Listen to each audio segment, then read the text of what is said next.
Bienvenue au support didactique de contrôle non destructif préparé par Monsieur Chokri Trabelsi de l'Institut supérieur des études technologiques de Sfax.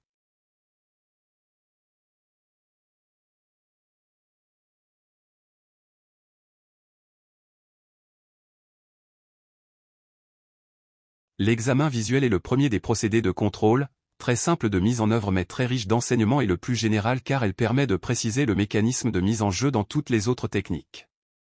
La révélation des résultats sera directe sans illustration, mais également il est important de noter qu'une évaluation se manifeste actuellement pour traduire les résultats d'un contrôle sous la forme d'une image numérisée.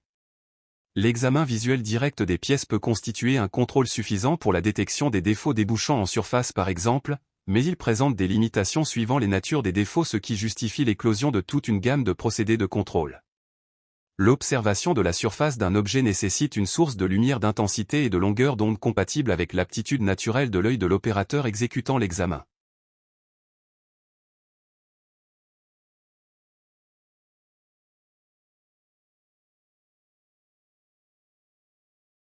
L'œil est un capteur optique remarquable et nécessaire pour le contrôle non destructif mais possédant toutefois des limitations dont il faut tenir compte.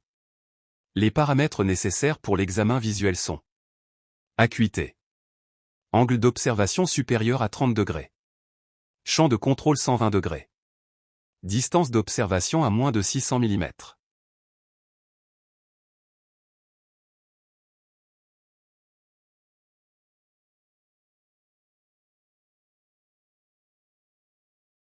La fiabilité d'examen de la surface d'un objet nécessite des conditions d'éclairage d'intensité et de longueur d'onde compatibles avec l'aptitude naturelle de l'œil de contrôleur. Les conditions essentielles d'éclairage pour assurer la fiabilité du contrôle consistent à appliquer la luminosité de la longueur d'onde nécessaire pour permettre à l'œil de travailler avec la meilleure acuité. Adopter le type et l'orientation d'éclairage propre à la nature des défauts en vue d'améliorer le contraste.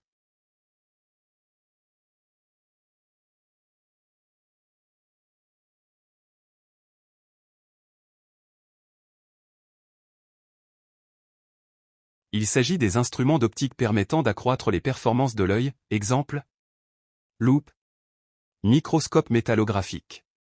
Ou encore plus généralement de donner la possibilité de contrôler des surfaces inaccessibles à la vision directe de l'observateur, exemple, miroir d'inspection, endoscope rigide et flexible, boroscope vidéo, suivant la norme NF, EN, 13018.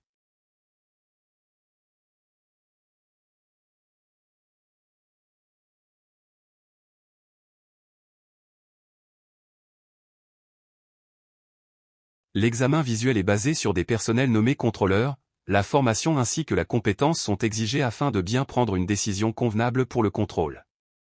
Chaque contrôleur doit être connaisseur des normes, règles et spécifications en vigueur. Informé sur le mode opératoire utilisé, type de soudage, type de coulée. Sous contrôle médical de l'acuité visuelle tous les ans.